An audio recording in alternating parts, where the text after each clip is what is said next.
All right, then formally, Kevin, why don't you just call attendance? Okay, we'll do roll call. Juanita, Yes, here. I guess just say here.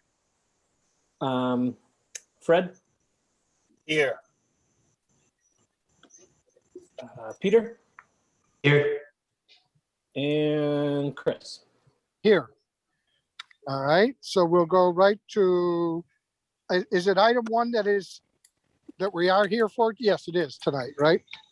Yeah, in the continued items section, because we had Yes. no new filings that Right. need public hearing. So it'll just go to 1021 Boston Road. Okay.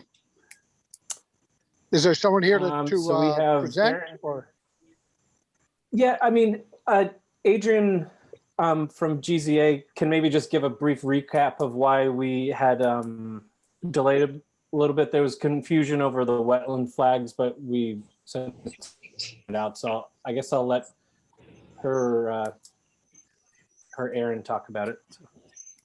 Yes. Okay. In June, GZA delineated the isolated land subject to flooding, and we used pink wetland delineation flags with an A series label. However, and that's what's on the plans. However, at the site walk, Dan Nitchie from our office met Kevin out there, and those flags have been removed, and two other series of flags have been placed. We are not sure who did that, but Kevin agreed with there was a blue series marked CG, and he felt that those were representative of the extent of the isolated land subject to flooding. Subsequently, the site surveyor, Northeast Survey, they went out and they put in stakes to represent our A flag series, and we compared the lines. The A series was largely the same as the CG series. You know, our flags maybe were on this tree versus that tree. Line was the same overall, except for in one location down really at the edge of the property, Kevin, where the chain link fence is, there were some blue flags along the portion of damaged fence. And so we added a flag A12A to extend our line out into that area and really capture that area where there was a lower gradient and the flooding would extend laterally further. And if memory serves, that extra flag really didn't have an effect on the footprint of the development. That was kind of far enough away that it didn't really affect things. Correct, yes. It extended that 50-foot no-touch buffer in an area where no work was proposed and is largely even off property. Okay, thank you. That was just, we wanted some confirmation on that. It looked right in the field where those blue lines or blue flags were, but we just wanted to make sure that since the work was really coming right up to the 50-foot line, that we knew where it was.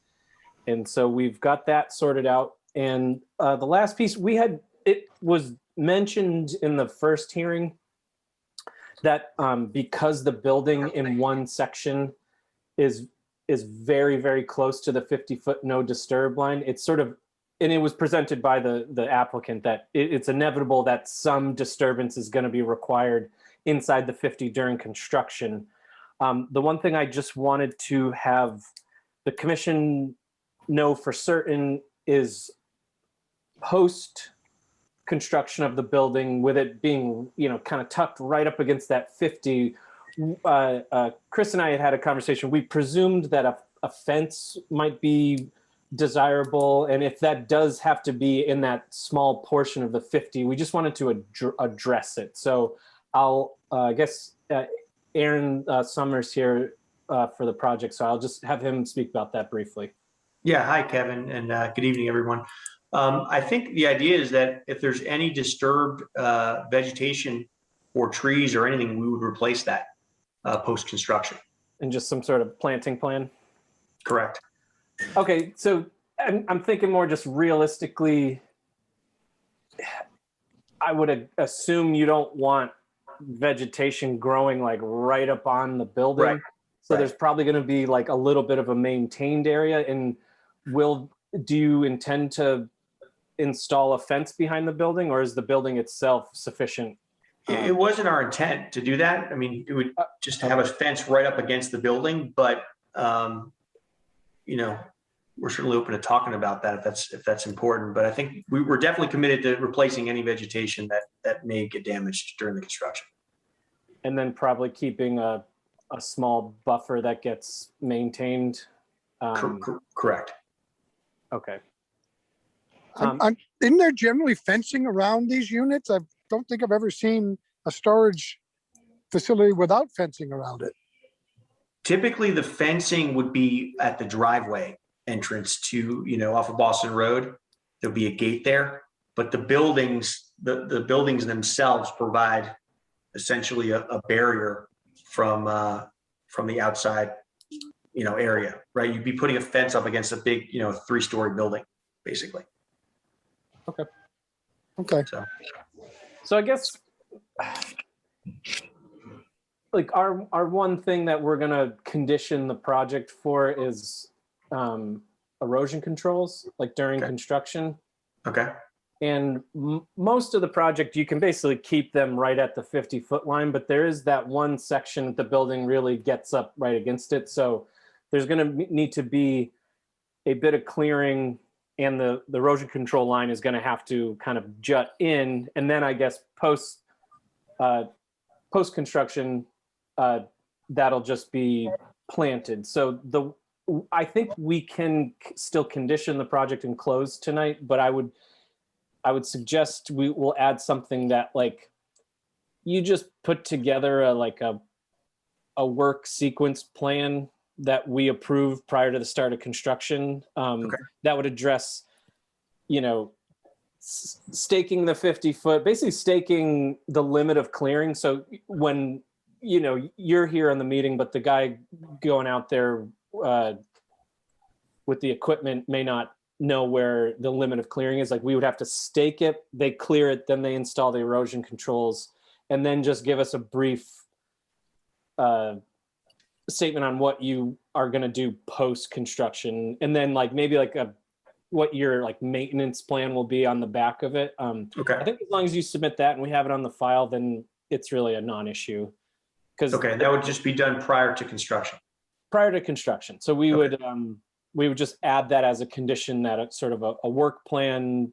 We tend to require a work sequencing plan anyways, but we would just say that it includes clearing and sequence of when you put erosion controls, and then post-construction planting plan. You know, it doesn't have to be super involved, but Understood. Yeah. That sounds fair to me. Thank you. and then beyond that, unless the commission has any other comments or concerns, I think it would just be a standard order of conditions. Would you agree, Chris? Yeah, no, I would agree. Is there any other commissioners have questions at this point? Hearing none, does someone want to make a motion to close the public hearing? I make a motion, we close the public hearing. Thank you, Juanita. Is there a second? I'll second. All right. Thank you, Peter. Do you want me to call roll, Chris? Yes, please, Kevin. All right. Juanita, Yes, Fred, Yes. Peter, Yes. Chris. Yes. Since Uh, they're here and we're going down, because the other item under continued is not, yeah, there's no, Coming it's forward. the only two other folks other than the commission are for this item. So then a motion to issue the order of conditions, a standard order of conditions with the additional condition that Kevin explained is in order at this point. I'll make a motion to issue a standard order of conditions with the additional conditions that Kevin has mentioned. Thank you. Thank you. all right, Juanita, yes, Fred, Yes, Peter, Yes. Chris. yes. Thank you. All Kevin right. will get that ready for you guys and get it out to you. Thank you all. Thank you. All right, Have a nice evening. Okay. take care. You too. So Kevin, the only other item we have is the certificate, a partial certificate of compliance, correct? Yep, the Allen Street project, they're still waiting for the state to issue their 401 water quality, because there's wetland fill, small amount of wetland fill associated with it. And they're still working through the engineering comments from DPW engineering. So they requested that it be continued. And Okay. the final item is just another one of those, as the commission's probably used to by now, Cabinet Street was a big development, I think in maybe the 80s. It is an old one. And they got an order of conditions on the giant property, but then they subdivided it. So the order of conditions was on every single property, whether or not it was near wetlands. And this is one of those. It's nowhere near wetlands. So they're just looking for a release of the certificate of Partial. partial release from the order. So the motion would be to issue a partial certificate of compliance for 216 Cabinet Street. Thank you. Does someone want to make that motion?